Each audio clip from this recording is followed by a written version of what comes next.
दोस्तों, ओवैसी ने क्या दिल्ली में एक प्रोग्राम कर दिया। तमाम पार्टियों की नींदें हराम हो चुकी हैं। खास करके आम आदमी पार्टी के जो नेता हैं, उन लोगों की तो नींद तो अलग बात, उन लोगों की तो हालत ही खराब हो चुकी है। हालत खराब इसलिए हुई है, एमआईएम पार्टी के बैरिस्टर असदुद्दीन ओवैसी साहब का कल ओखला में प्रोग्राम हुआ। प्रोग्राम तो देर शाम को हुआ, लेकिन दिन में जब पैदल यात्रा हुआ तो असदुद्दीन ओवैसी के साथ इतने लोगों की भीड़ लगी, इतने लोग उनके साथ चलने लगे, पैदल दौरा करने लगे।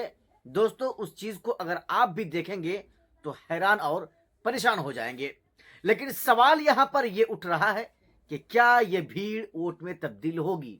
जी हां, महाराष्ट्र में पिछले साल जब विधानसभा का चुनाव हुआ था, ऐसी ही भीड़ ओवैसी के पीछे आप देखे होंगे, ऐसा ही मजमा ओवैसी के सभाओं में आप देखे होंगे। लेकिन जब चुनाव की बारी आई, वोट की बारी आई, तो फिर एमआईएम पार्टी के उम्मीदवारों के पास वोट कहां देखने को मिला। एमआईएम पार्टी के उम्मीदवार महज एक मुफ्ती इस्माइल साहब को मालेगांव से अगर आप छोड़ दें, तो फिर किसी उम्मीदवार ने अपनी तरफ से चुनाव जीतने का काम नहीं कर पाया। यानी कई ऐसी सीटें हैं, चाहे वो नसीरुद्दीन सिद्दीकी साहब हो या फिर सैयद इम्तियाज जलील साहब हो, काफी करीबी मुकाबले में वो चुनाव हारे हैं। लेकिन एमआईएम पार्टी के सभाओं में जितनी भीड़ लगती है, अगर उतनी भीड़ वोट में तब्दील हो जाए तो इंशाअल्लाह एमआईएम पार्टी को हरा नहीं सकता है कोई, ये तो गारंटी है। अब जरा मैं आपको बताऊं, एमआईएम पार्टी ने पूरे दिल्ली में महज 2 विधानसभा सीटों पर अपना उम्मीदवार उतारा है। ओखला विधानसभा से शफाउर रहमान साहब को और मुस्तफाबाद विधानसभा से हाजी ताहिर हुसैन साहब को। ओवैसी साहब का कल जो प्रोग्राम हुआ ओखला में, तो कसम से ओखला का माहौल ही बदल गया।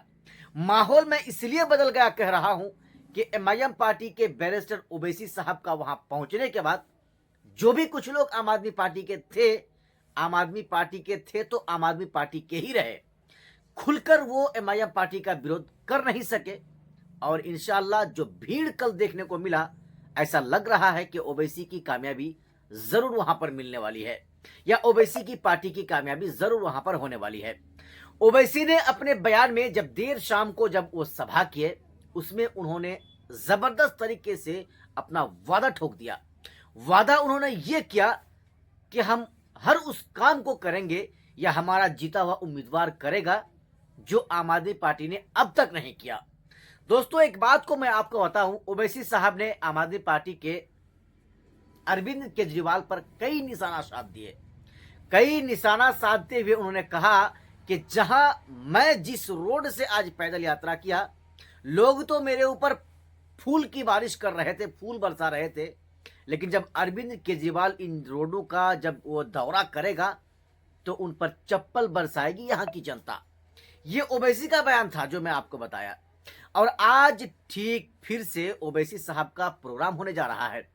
वो मुस्तफाबाद में होने जा रहा है हाजी ताहिर हुसैन के लिए। ये हाजी ताहिर हुसैन ओवैसी का उम्मीदवार है और ये भी दिल्ली में हुए दंगे के आरोपी हैं, यानी उस दंगे में इनका नाम है। ओवैसी ने 2 उम्मीदवारों को चुनावी मैदान में उतारा है। दोनों ही दिल्ली में हुए दंगे के आरोपी हैं, यानी दंगे में इन दोनों का नाम है।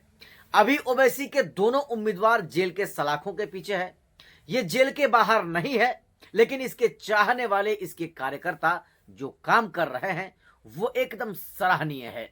सहानुभूति वोट जो है वो ओवैसी के दोनों उम्मीदवारों को मिलने जा रहा है, इसमें कोई शक की बात नहीं है। बाकी दोस्तों, आपको क्या लग रहा है कि क्या ओवैसी की पार्टी एमआईएम का खाता खुलेगा क्या दिल्ली में?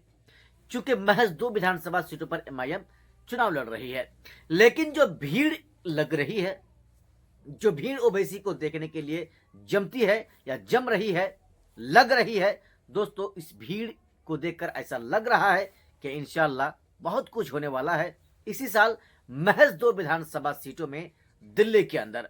दोस्तों, ओवैसी ने तो यहां तक कह दिया कि हम दोनों विधानसभा सीटों से इंशाअल्लाह चुनाव जीत सकते हैं और जीतेंगे। दोस्तों, आपको क्या लग रहा है, क्या ओवैसी के उम्मीदवारों को जीत हासिल होगी या नहीं?